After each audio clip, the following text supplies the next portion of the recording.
कबीर ज्ञान के दीप जले इस चैनल में आप सबका तहे दिल से स्वागत है। भाइयों मित्रों, साधु संत समाजों, जो गलती हो क्षमा करना, आगे का ज्ञान।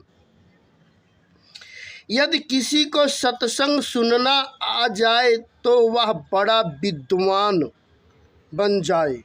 पढ़ा लिखा उतना विद्वान नहीं बन सकता। सत्संग से सब तरह का ज्ञान होता है, जबकि ग्रंथ से एक ही विषय का ज्ञान होता है।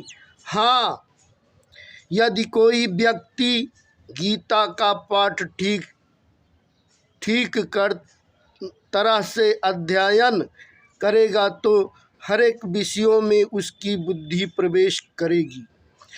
भगवान और उनके भक्तों का चरित्र पढ़ने से अंतःकरण जितना शुद्ध होता है उतना विवेक से नहीं होता। कारण कि विवेक में असंत की सत्ता रहती है, पर भगवान के चरित्रों में केवल सत रहता है।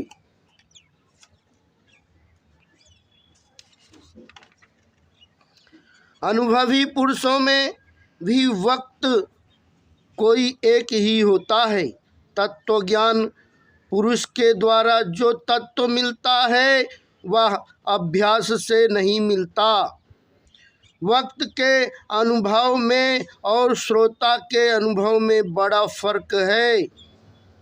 वक्ता का जो अनुभव है वह उसकी बुद्धि में पूरा नहीं आता। जितना बुद्धि में आता है उतना मन में नहीं आता।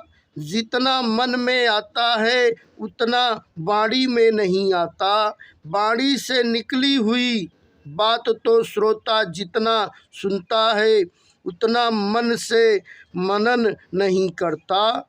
जितना मनन करता है उतना बुद्धि से निश्चय नहीं करता। जितना निश्चय करता है उतना अनुभव नहीं करता। सुनने में सुनाने वाले की बुद्धि की प्रधानता रहती है, पुस्तक पढ़ने में अपनी बुद्धि की।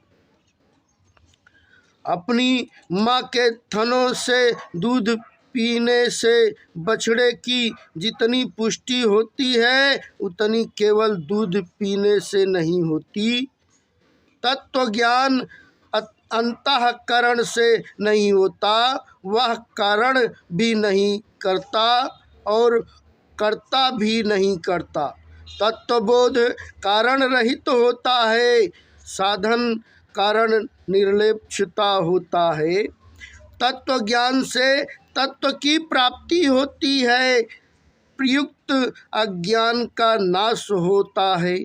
अज्ञान का नाश करके तत्व ज्ञान स्वयं सता हो जाता है और स्वरूप तत्व शेष रह जाता है। इस प्रकार जब तत्व ज्ञान भी तत्व तक नहीं पहुँचता फिर कारण कैसे पहुँचेगा। ज्ञान स्वतः सिद्ध है, वह उत्पन्न नहीं होता। इसलिए ज्ञान होने पर ऐसा नहीं होता कि पहले अज्ञान था अब ज्ञान हो गया। जिस परमात्मा की प्राप्ति चाहते हैं वह मौजूद है, वह अभी है, अपने में है, अपना है, वह सब में है, सब उसमें है। शरीर संसार अपने नहीं है, उसकी सेवा करो। शास्त्र संसार की मर्यादा के अनुसार चलो। शरीर संसार का है, स्वयं परमात्मा का है। शरीर लग जाए सेवा में, आप लग जाओ भगवान में। शास्त्र ने स्त्री के लिए गायत्री मंत्र का निषेध करके उसका निस्तारक नहीं किया है, प्रयुक्त उसकी आफत छुड़ाई है। राम नाम का जाप गायत्री मंत्र से कम नहीं है, लेकिन ये जाप सब कुछ करना नहीं है भाई। वेदी गुरु ढूंढो जो आत्मा परमात्मा का ज्ञान करा सके। तत्व ज्ञान से निराश नहीं होना चाहिए। तत्व ज्ञान अज्ञानी को ही होता है, ज्ञानी को नहीं। मैं परमात्मा को चाहता हूँ, संसार को नहीं। इतना होने से अंतःकरण शुद्ध हो गया। अंतःकरण से तत्व ज्ञान नहीं होता, कारण से क्रिया की सिद्धि होती है। जितने भी कारक हैं सभी क्रिया सिद्धि में ही हेतु होते हैं। परम तत्व परमात्मा तत्व क्रिया से अतीत है, इसलिए उसको अंतःकरण के द्वारा नहीं पकड़ सकते। तत्व ज्ञान अज्ञान का नाश करने वाला है, स्वरूप को पैदा करने वाला नहीं है। अतः जब तत्व ज्ञान भी परमात्मा तत्व नहीं पहुँच सकता, फिर कारण कैसे पहुँच सकेगा। निष्काम भाव से किसी को एक गिलास पानी पिला दिया, रास्ता बता दिया, तो यह थोड़ा सा कर्म भी नष्ट नहीं होगा, कल्याण ही करेगा। परंतु लाखों रुपए लगाकर भी शंका भाव से ज्ञान आदि किया जाए तो वह फल देकर नष्ट हो जाएगा।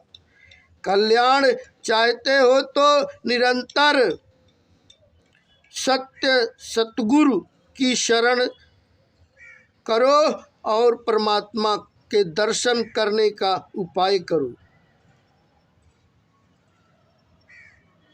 कि हे नाथ, मैं आपको भूलूं नहीं। नाम जाप में ऐसी शक्ति है कि जिज्ञासा भी जागृत हो जाएगी और उसकी पूर्ति भी हो जाएगी। पर रात दिन लगातार ध्यान सतगुरु का लखाया हुआ नाम का ध्यान करो। खंभे का अभाव नहीं है, अभाव प्रहलाद के भाव का है।